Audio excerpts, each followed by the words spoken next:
Buenas noches, profesora, buenas noches, compañeros. En la economía del país actual. Este tiempo estuvo marcado por la alternancia entre gobiernos democráticos y regímenes militares, así como por crisis económicas y movimientos sociales que redefinieron los tejidos social del Perú.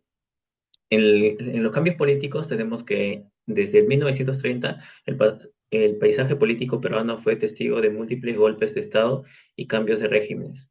El gobierno de Luis Miguel Sánchez Cerro, que fue desde 1931 a 1933, se caracterizó por la represión de la oposición y el establecimiento de un precedente de intervención militar en la política nacional.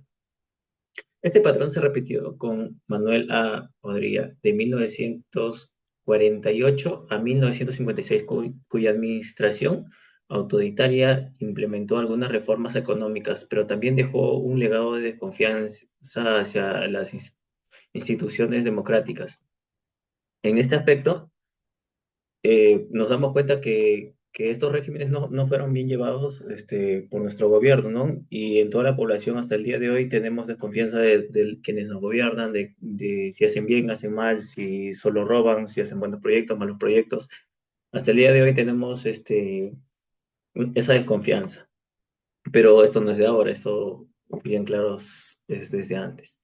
En los cambios políticos, desde 1930 el paisaje político peruano fue testigo de múltiples golpes de Estado, cambios de régimen. El gobierno de Luis Sánchez Cerro, que fue en 1931 a 1933, se caracterizó por la represión de la oposición y el establishment. Eh, en ese contexto, eh, a toda la población prácticamente no podíamos protestar como ahora lo hacemos, ¿no? Ahora sí tenemos ciertos derechos que se puede decir a la libre protesta y otros. En lo que es cambio económico, económicamente el Perú transitó desde una economía basada en la agroexportación hacia un modelo más diversificado que buscaba la industrialización durante el gobierno de Odría. Se impulsaron proyectos de infraestructura y se redujo el analfabetismo, pero la independencia del capital extranjero continuó siendo un desafío, ya que no tenían confianza en el país, las grandes importadoras. Para la reforma agraria, impulsada por Velasco, tuvo como objetivo redistribuir tierras a campesinos. El Estado brinda estas tierras a los hacendados. Eso es un dilema, porque dicen que a los más necesitados le dieron, y no fue así. Estas tierras se las otorgaron, o sea, los hacendados que tenían grandes cantidades de tierras, se las dan a los campesinos. Y a estos hacendados se le dan terrenos, pero acá en la capital. Por eso es que migran bastantes personas de provincia a la capital. Y es donde hay una sobrepoblación ahora. La reforma agraria impulsada por Velasco tuvo como objetivo destruir campesinos. Ahora, en la crisis de los 80 se caracteriza por la hiperinflación y la deuda externa. Nos prestamos dinero de bancos externos y hasta el día de hoy estamos endeudados. Es nuestra realidad. Llevó un ajuste estructural que afectó severamente a las clases medias y bajas hasta ahora. En este contexto económico ha influido en las políticas actuales donde existe un enfoque renovado hacia la estabilidad física y el desarrollo sostenible. Bueno, como los cambios sociales que tenemos a continuación, en el ámbito social, el periodo estuvo marcado por migraciones masivas hacia las ciudadelas, lo que resultó en el crecimiento de asentamientos informales o también conocidas como barriadas. Bueno, estos movimientos migratorios reflejan una búsqueda de mejores oportunidades económicas, pero también generan desafíos urbanos significativos como la pobreza y la violencia, que estas dos palabras siempre lo vamos a ver marcado en lo social.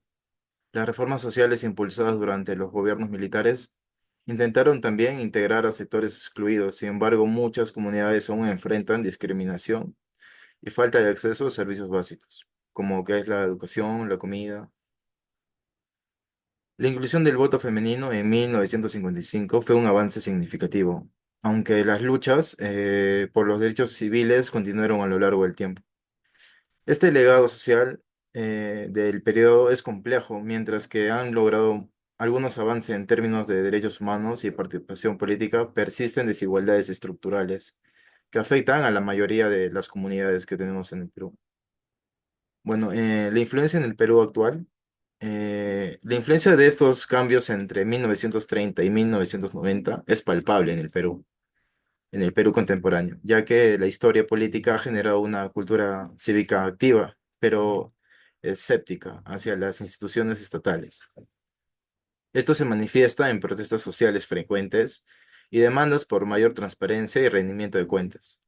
Las reformas económicas impulsadas durante este periodo han dejado una estructura productiva que aún depende en gran medida de las exportaciones primarias, lo que plantea desafíos para diversificar la economía del Perú. Bueno, socialmente el Perú actual enfrenta tensiones entre diversas identidades culturales y socioeconómicas. Las comunidades que surgieron durante las migraciones masivas siguen siendo vulnerables a la exclusión social y económica. Aquí se vuelve a repetir lo que les dije, que es la pobreza, ¿no? Que siempre va a estar aquí presente en el Perú. Sin embargo, también hay un creciente reconocimiento de estas diversidades culturales como parte integral del tejido nacional. Bueno, en resumen, los cambios y permanencias políticas, económicas y sociales ocurridas en el año 1930 y 1990 han configurado un Perú que lucha por reconciliar su pasado con su presente. La historia reciente proporciona lecciones sobre la necesidad de abordar las desigualdades estructurales y fomentar una democracia inclusiva que permita a todos los peruanos participar plenamente en la construcción del futuro del país. Bueno, la interpretación histórica del Perú actual no puede desvincularse de estos eventos. Entender esta complejidad es esencial para abordar los retos contemporáneos y construir una sociedad más equitativa y cohesionada. Bueno, eso es todo por nuestra parte y